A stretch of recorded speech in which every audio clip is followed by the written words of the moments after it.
if God has to make your enemy sick to lead you to the place of victory, God will do it. Ain't nobody rejoicing. This mic must not be on. Lord, have mercy. And so they find the Egyptian in the field. Lord, have mercy. So David gets 2 clusters of raisins. He gets cakes of figs. He gets bread. He gets water.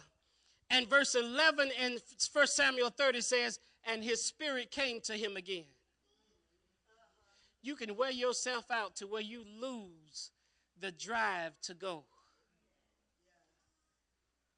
Maybe you've never been that tired. People can get on your nerves so bad that you lose the drive to do anything for them.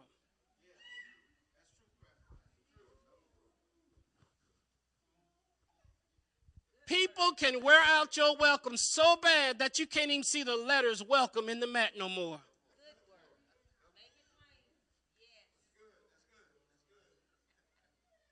People can come up to your step so much that their feet wear out the little stuff in the mat.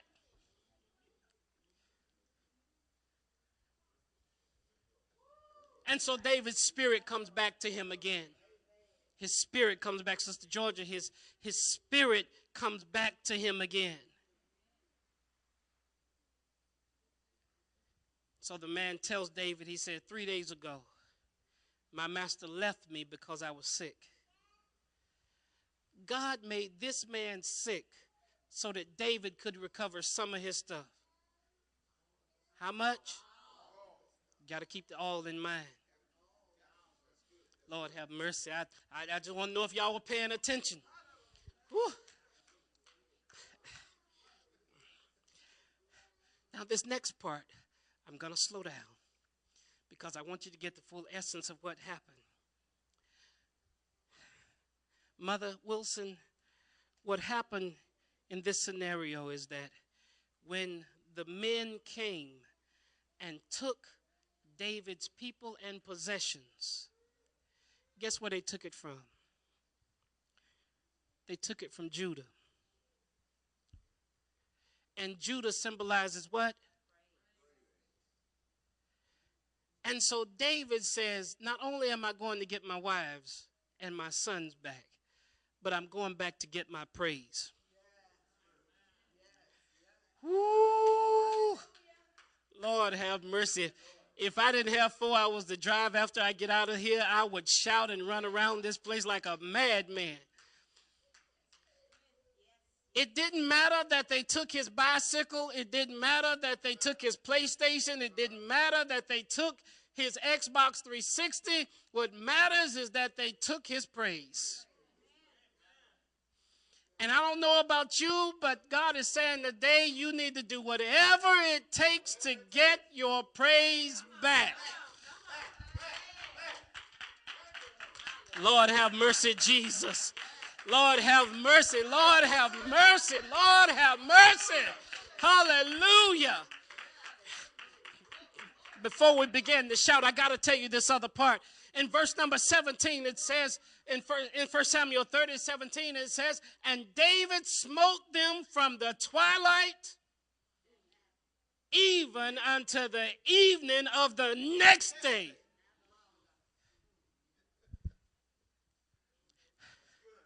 Sister Chanbrell, we live on partial victory.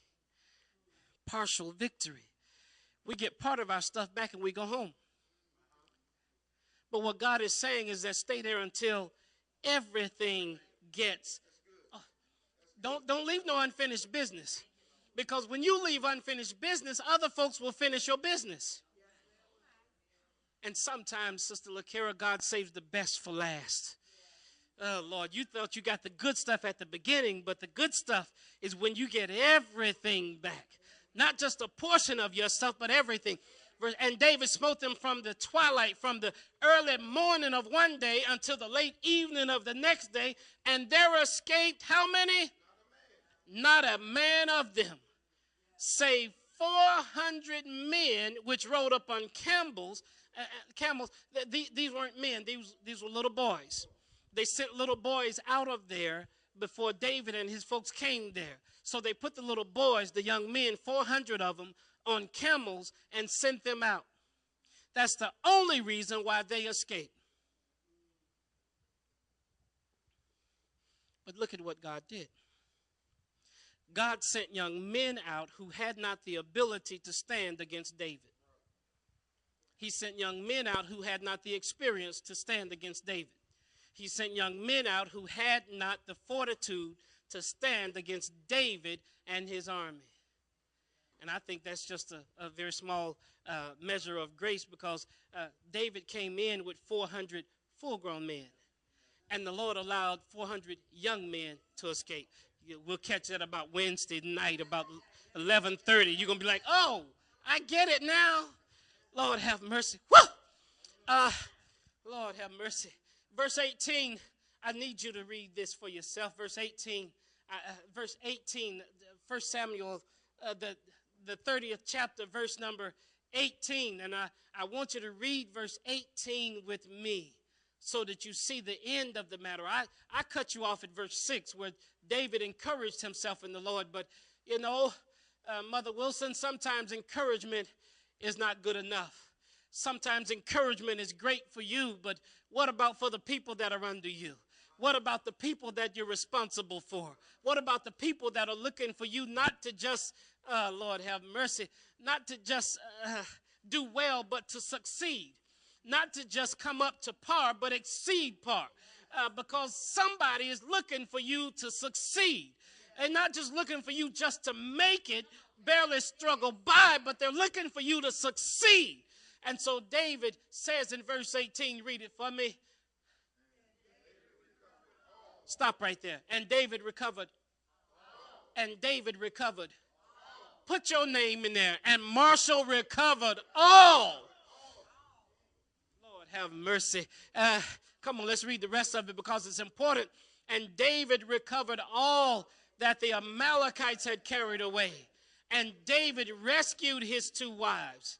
And there was nothing lacking to them, neither small nor great, neither sons nor daughters, spoil nor anything that they had taken to them.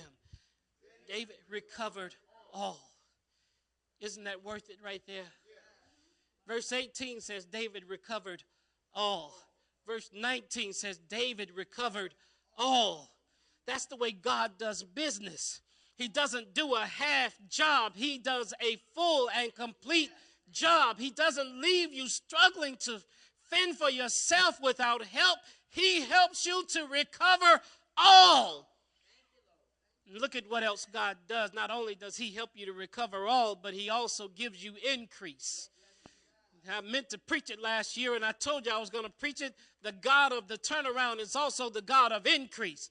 Because when you're down to nothing, God allows you to have something. When you're down to nothing, God builds upon that, and he makes something out of your life so that you'll never be without again. So that you'll never have to struggle like you struggled in the past. So you'll never have to go back to the place that caused you the pain that it caused you before. But let me tell you this last part. I promise I'm finished after this. You remember the 200 that didn't have the strength to cross? After David and the 400 recover all. I need you to listen close to this part because it defies all logic and reasoning. After David recovers all, David said, "This is my spoil." If you look at verse number 20, it said, "This is David's spoil." So the next verse in there, in verse number 22 it says, "Then answered all the wicked men and men of Belial, of those that went with David." You mean sometimes in the church there's some wicked folks? You mean sometimes you got some enemies fighting right beside you? You know how it is. When I was growing up, me and my brother Mark, we fought all the time. But then when it came to other folks, we fought together. And so you have to understand what was going on here. It wasn't a great evil that was going on. It was just that the people